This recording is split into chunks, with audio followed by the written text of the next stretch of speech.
What's shaking, my friends? Welcome back to my channel. My name is Shay, and today we're going to talk about what I'm going to read in the month of July. You'll hear me talk about this more in my June wrap-up, but I mostly completed my TBR jars for the month of June, which means I will not be taking any extra books on in the month of July for my jars.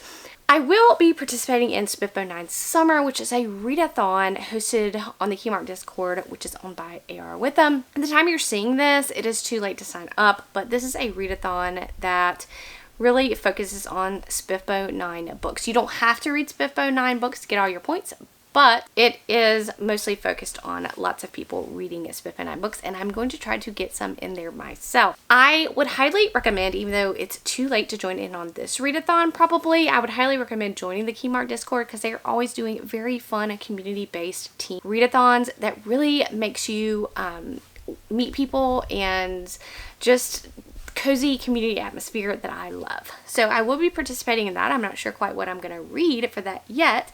I am kind of just a go by the flow kind of person, but we'll go ahead and we will dive right into what these jars here have picked for me. I did add another jar to the challenge this month, and that's going to be an indie self-pub jar, because one of my goals for the year, if we look back on my goals video, was to read more indie self-pub, and I really want to lean more into that.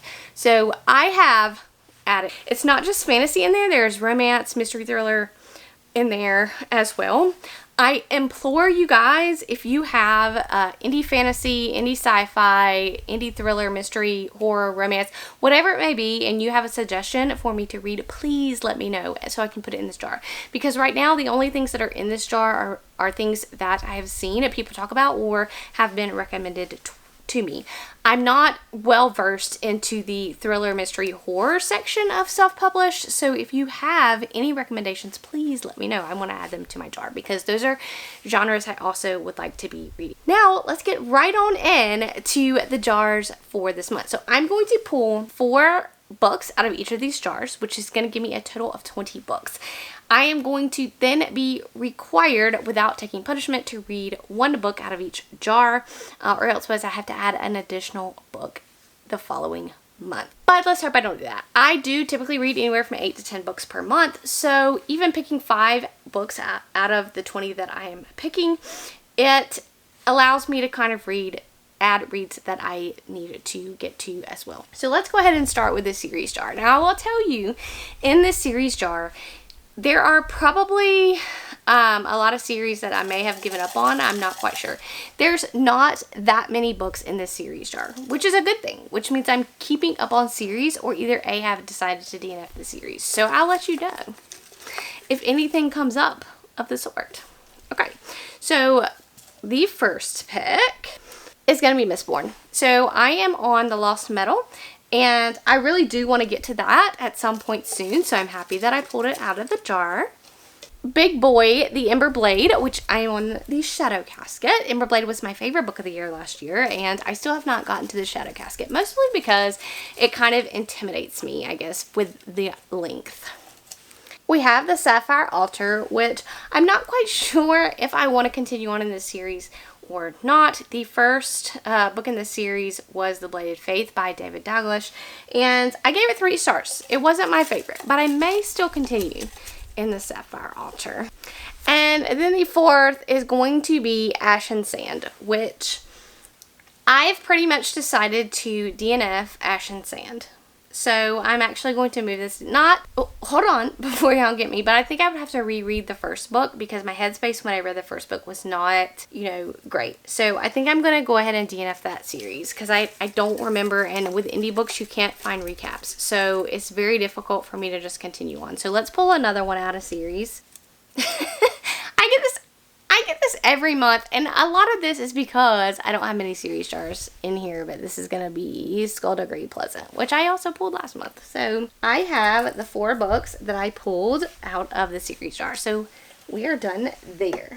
Now, new releases. I have added all of the releases for July that I'm excited about, so the jar is getting full.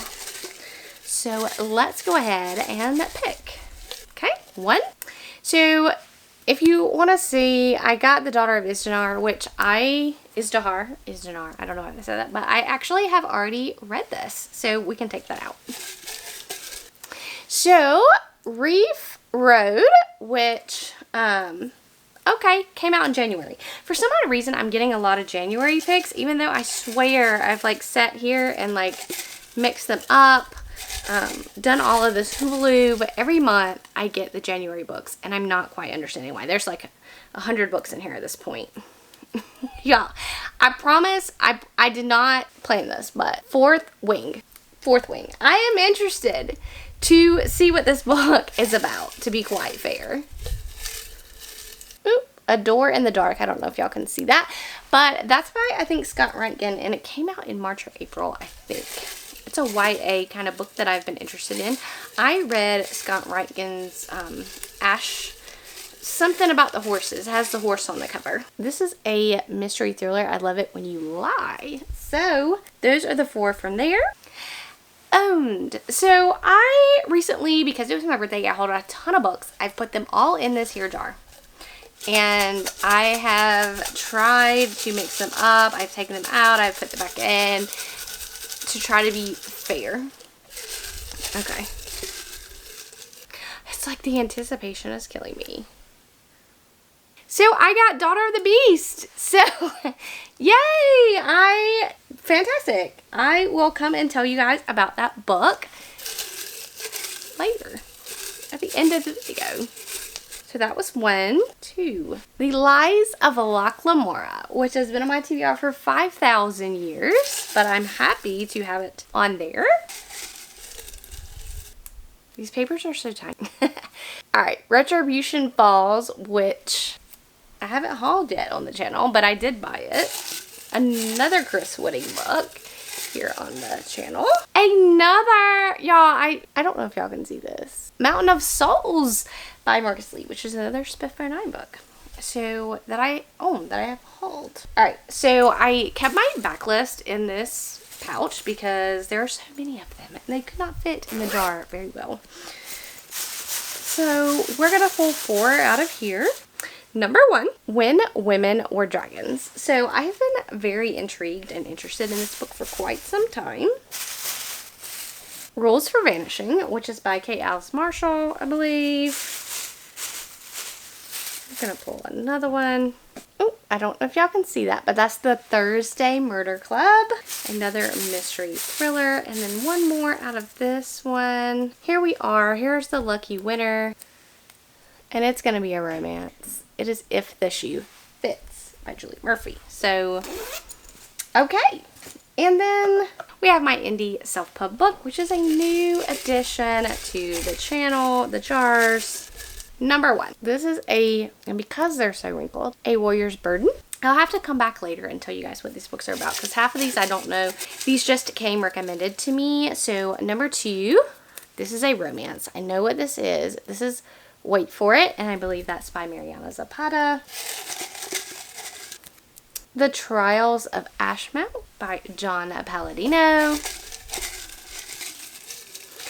And one more, The Bloody Chorus, which I think is a fantasy book. I'll come back and talk to you about that shortly. Alright, I've pulled all my books, and I will be right back to tell you guys what these books are about. Let's go ahead and chat about what I pulled out of my jars. Let's start with the series jar and the one that is the largest book ever, and that's going to be The Shadow Casket by Chris Whitting. This was the first book, The Amber Blade, was my favorite book of the year last year, and I have not continued on. I haven't heard the best things about this book. I have the broken binding edition, which is just stunning, and the fact that it is just intimidating me. The first book intimidated me, and I loved it. So I don't know why this one is intimidating me with this length. I think it's like 700 pages. Excuse me, it's 807 pages. But this is a very classic fantasy with a modern twist, and I highly recommend The Amber Blade, and maybe I will continue on this month. I am not quite sure. The next book is going to be The Lost Metal, which is the final book in the Mistborn Heir to Quartet, and I'm looking forward to it. I'm looking forward to wrapping up Wax and Wayne. It's not my favorite. I like the first trilogy better, But I still have overall enjoyed my time. I liked the last book the best, so maybe this will continue to roll and The Lost Meadow will be a favorite for me out of the series. The next book is going to be Skullduggery Pleasant, which comes up in every single one. So I will be maybe reading the next installment in that. That's a YA kooky fantasy story that takes you on multiple adventures with a girl and a skeleton. Then we have the Sapphire Altar, which is the second book in the series that starts with The Bladed Faith by David Dalglish. And I gave this book 3 stars. I was really anticipating it, and I haven't decided whether I'm going to move on to the Sapphire Altar or not. I'm kind of holding on to it, but haven't made up my mind completely as of yet. Jumping into the new releases, I pulled out Reef Road, which is another January release, I believe, by Deborah Goodrich Royce. And this is When a Severed Hand Washes Ashore in the wealthy enclave of Palm Beach, Florida, the lives of 2 women, a lonely writer obsessed with the unsolved murder of her mother's best friend, and a panicked wife whose husband has disappeared with their children collide as the world shudders in the pandemic lockdown of 2020.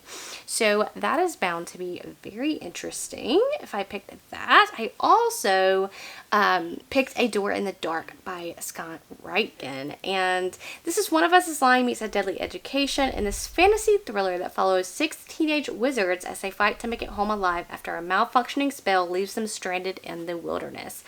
I've read Scott Reitgen before. I think I said the book with the horse on it, the Ash Trials. I can't remember what it was called, but I enjoyed that book and I like the premise of this one. The next one is I Love It When You Lie by Kristen Bird. And this seems like it's like a family drama murder mystery. And the Williams women don't just keep secrets, they bury them. Just days before her 80th birthday, Pearl Williams has the gall to up and die on everyone.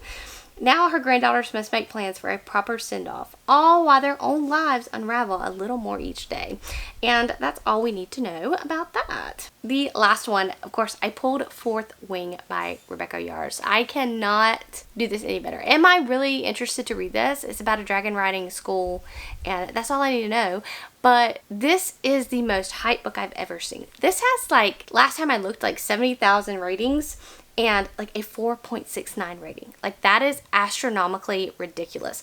The copies of Fourth Wing with the sprayed edges are going for like a ridiculous amount of money because you can't find them anywhere anymore. So I just don't understand. So part of me wants to read this book to make it make sense. But anyway, that's what I pulled out of my new releases jar. Let's go ahead and go to my owned jar.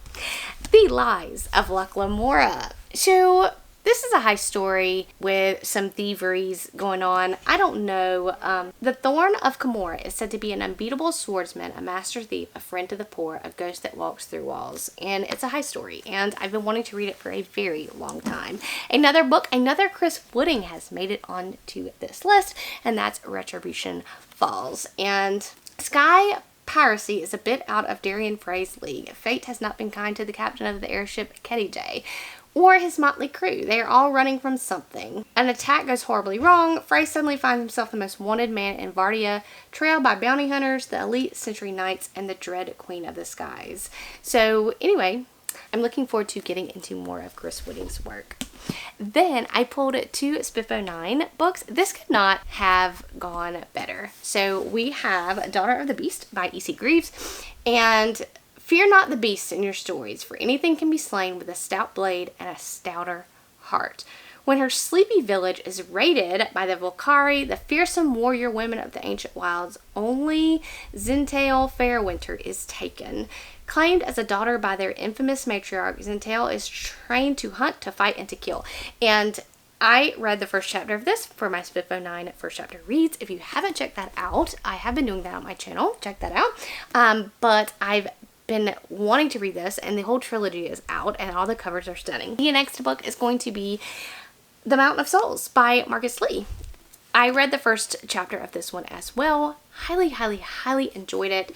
This is when Melina is sold at an auction block, she expects life will take the turn for the worst. But even her darkest nightmares are nothing compared to the reality of what she faces when she is delivered to the Mountain of Souls. Thrust into a brutal selection process where failure means death, Melina must train and fight not only to survive but to prove herself worthy to serve. The risks are deadly, but if she succeeds, the rewards are beyond measure, and destiny unlike any other awaits as a chosen.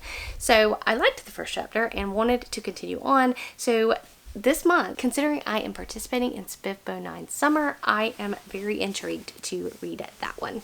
Let's go ahead and move on to what I pulled out of my backlist jar. So the first book is Rules for Vanishing, which is Kate Alice Marshall. This is her YA young adult mystery thriller horror kind of novel. In a faux documentary style of the Blair Witch Project comes the campfire story of a missing girl, a vengeful ghost, and the girl who is determined to find her sister at all costs. Then we have If the Shoe Fits by Julie Murphy. I think this is a Cinderella retelling romance with a plus size representation, which I am excited to read. We also have The Thursday Murder Club by Richard Osman, which is in a peaceful retirement village. 4 unlikely friends meet up once a week to investigate unsolved murders, but when a brutal killing takes place on their very doorstep, the Thursday Murder Club find themselves in the middle of their very first live case. So I enjoy myself a mystery every once in a while, and this seems right up my alley. Then lastly, we have Wind Dragon. So this is more of a literary fantasy. I love this cover. By the way, this is by Kelly Barnhill. A rollicking feminist tale set in 1950s America where thousands of women have spontaneously transformed into dragons, exploding notions of a woman's place in the world and expanding minds about accepting others for who they really are. So I'm just excited to read that kind of a premise. Let's go ahead and move on to the books I pulled out of my self-pubbed indie jar. And the first one is going to be The Bloody Chorus by John Marco. 2 empires, one in decline, the other ascendant and hungry for conquest. Upon his father's mysterious assassination, young Heru reluctantly becomes ruler. Tane of his once fearsome island nation. Threatened by a world they once dominated, Heru's people, the Kryori, struggle with the peace the old Tane championed, nostalgic for the violent glories of their past. Promising his ancient grieving goddess to kill Reyes, he reunites his father's failed circle of protectors, a magical band of avenging misfits known as the Bloody Chorus. Yes, a misfit story. Sounds like a found family. I'm in it to win it. Yes. And the other one is The Trials of Ashmount by John Palladino. This is very grimdark fantasy, and I've heard it doesn't jive with everybody, but Sedaine is destined to collapse. Across a world rife with blood, betrayal, and brutality, 5 people wade through unexpected tragedies. An egotistical student, a fleeing refugee, a nomadic warrior, a fallen noble, and a criminal in hiding navigate the sinister dealings of politicians, 2 sudden wars, and nefarious lies that surface at Ashmount, a university dedicated to teaching the 5 branches of magic. Survival means adapting or dying. So I understand it's grimdark and stuff like that usually doesn't bother me, but I will tell you I am really wanting to read this book.